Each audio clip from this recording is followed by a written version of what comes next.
ദിവസങ്ങളിലുണ്ടായിരുന്ന ഒരു വിഷയം ശ്രദ്ധിക്കുകയാണ്. ഒരു ആസിഫ് അലിയായിട്ട് ബന്ധപ്പെട്ടുകൊണ്ട് ഒരു അവാർഡ് നിശ്ചയിച്ചത് ഞാൻ ശ്രദ്ധിച്ചിരുന്നു. പൊതുവിൽ എന്ത് തോന്നുന്നു വെച്ച് കഴിഞ്ഞാൽ ഒന്ന് ഞാൻ അതിന്റെ വാർത്തയെ കണ്ടു.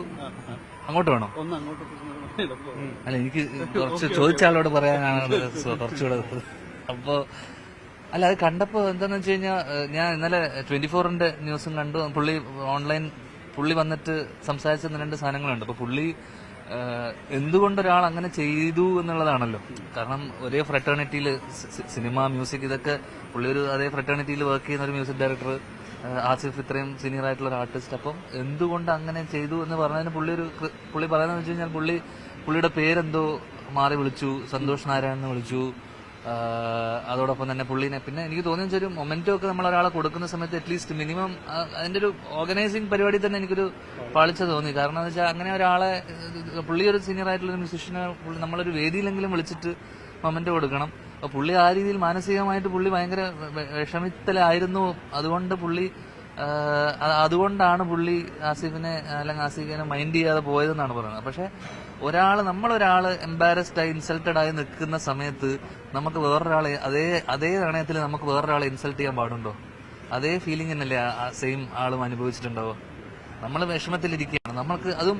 പ്രത്യേകിച്ച് നമ്മളൊരു മീഡിയ പേഴ്സൺ അല്ലെങ്കിൽ പ്രത്യേകിച്ച് നമ്മൾ ആൾക്കാർ 10 പേര് അറിയുന്ന ആൾക്കാരാകുമ്പോൾ നമ്മുടെ ടാൻഡ്രംസോ നമ്മുടെ ഇതോ അങ്ങനെയാണ് ഇവിടെ മോഹൻലാൽ സാറും മമ്മൂക്കൊക്കെ എന്തൊക്കെ അവർക്ക് ഉണ്ടാകുന്ന എന്തൊക്കെ മാനസിക ബുദ്ധിമുട്ടുകളുണ്ട് അതൊക്കെ പുറത്തെ ആൾക്കാരുടെ അടുത്തും മീഡിയയുടെ അടുത്തൊക്കെ കാണിക്കാൻ നിന്ന് കഴിഞ്ഞു കഴിഞ്ഞാൽ എന്തൊക്കെ ആരെയൊക്കെ ചീത്ത വിളിക്കണം, മൈൻഡ് ചെയ്യാതെ പോകണം.